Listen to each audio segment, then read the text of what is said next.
The argument summarizing this objection is clearly a valid argument. The logic is good. And certainly that second premise, that is, some acts are morally right even though they are not motivated by desire to promote the general interest of society, seems almost trivially true. Um, Not quite, but almost. So again, if Mill's going to, well, Mill is going to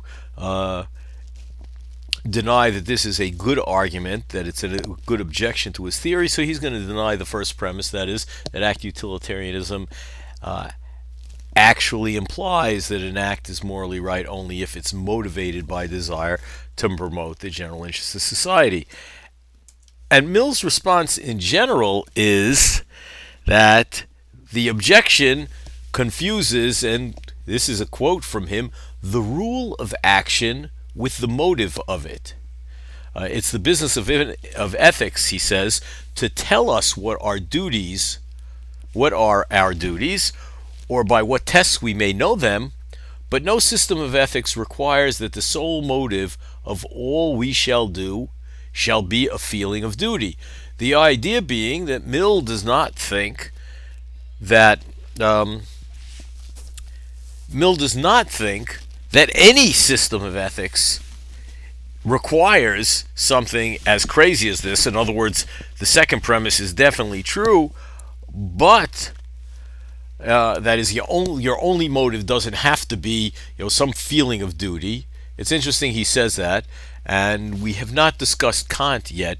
We will be discussing Kant after discussing Mill, but it's interesting because Kant specifically thought that the sole motive of all that we should do is a feeling of duty, but Mill, coming a little bit later and in part responding to Kant, says he thinks he's dead wrong on this one. But the interesting part is that he says that it's the business of ethics to tell us what our duties are, but not to confuse the rule of action with the motive. That is, not to confuse what makes the action right with the person's motive, which really is kind of an odd thing to say. And that is how he is denying that first premise is correct, because he's going to say your motivation really doesn't matter. And he's right. If you look at the principle, AU, that act utilitarianism, and an action is right if and only if it has the highest utility of any of the alternatives. And that doesn't say anything about what your motives. It doesn't have to be that your motive is that you're producing the highest utility. It just has to mean that the consequences of your action produces the highest utility of any of the alternative actions. Now, but this is a little bit strange, because when we're thinking of evaluating actions from a moral perspective, motivation seems to be somewhat important as to whether, when we decide whether a person is doing the right thing or the wrong thing.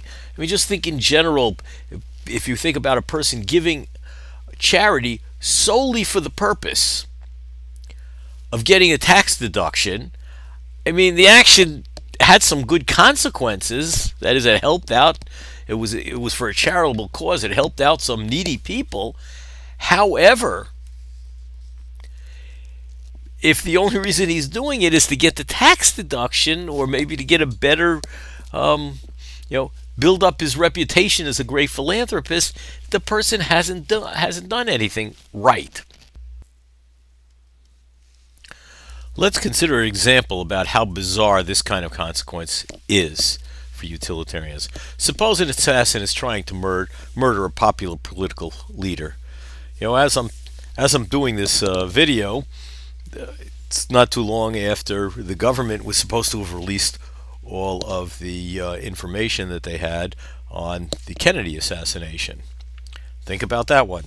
Somebody's trying to murder this popular political leader, and something happened, and the shot misses the leader but hits someone almost directly behind him. And the person directly behind him happens to have also been an assassin who was about to kill this leader with a gun that he had in his pocket. Has his hand in his pocket. You guys fill in the details. You're better movie writers than I am. Okay.